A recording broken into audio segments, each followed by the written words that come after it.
امریکہ کو شخصی آزادیوں کی سرزمین کہا جاتا ہے، جہاں تمام مذاہب اور رنگ و نسل سے تعلق رکھنے والے اپنے اپنے عقائد پر عمل کرنے میں آزاد سمجھے جاتے ہیں۔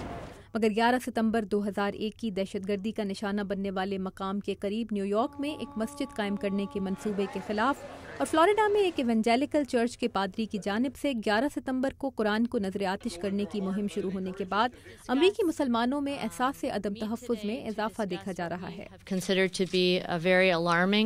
trend in a rise in anti-Muslim bigotry in this country. ایسے میں واشنگٹن کے نیشنل پریس سینٹر میں اکٹھے ہونے والے امریکی مسلمانوں کی مذہبی آزادیوں کے تحفظ کا عزم کرنے والوں میں صرف مسلمان رہنما ہی نہیں بلکہ عیسائی اور یہودی مذاہب سے تعلق رکھنے والے مذہبی رہنما بھی شامل تھے، جنہوں نے امریکہ میں مذہبی رواداری کو نقصان پہنچانے والے کسی بھی منصوبے کی مذمت کی، اور فلوریڈا کے ایک ایونجیلیکل عیسائی group do world out reach centre کی طرف سے شروع کی گئی مہم کو انتشار اور نفرت پھیلانے کا منصوبہ قرار دیا۔ نفرت انگیز جرائم اور نفرت پر مبنی تصاویر صرف باتیں نہیں ہیں، یہ ہمارے ملک کی بنیاد اور آزادیوں پر حملہ ہے۔ جب ایسے واقعات ہوتے ہیں، جب ایسی چیزیں ہمارے ملک کے اتنے اچھے لوگوں کو متاثر کرتی ہیں جو اسلام کو ہمارے ملک میں لے کر آئے، تو مذہبی رہنما خاموش نہیں رہ سکتے۔ امریکی وزیر خارجہ ہلری کلنٹن نے بھی do world out reach centre کی جانب سے اسلام یا مسلمانوں کے مذہبی جذبات مجروح کرنے کی کسی بھی کوشش کی سخت الفاظ میں مذمت کی ہے۔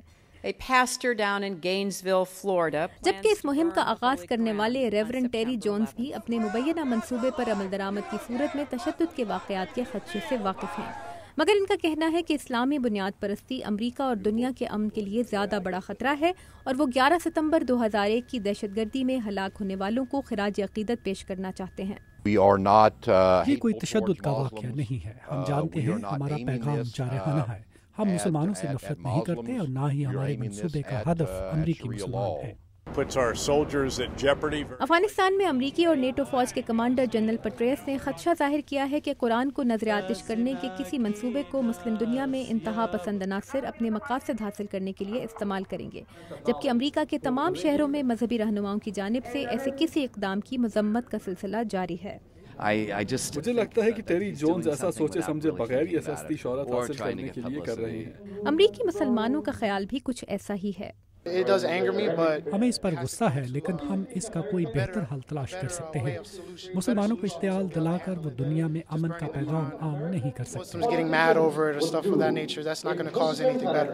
ان کا کہنا ہے کہ اسلام کے بارے میں غلط فہمیاں دور کرنے کے لیے امریکہ اور دنیا بھر میں بین المذاہب مکالمے کو فروغ دینے کی ضرورت ہے تاکہ لوگ ایک دوسرے کو قریب سے جان سکیں۔ تابندہ نعیم، اردو VOA، واشنگٹن۔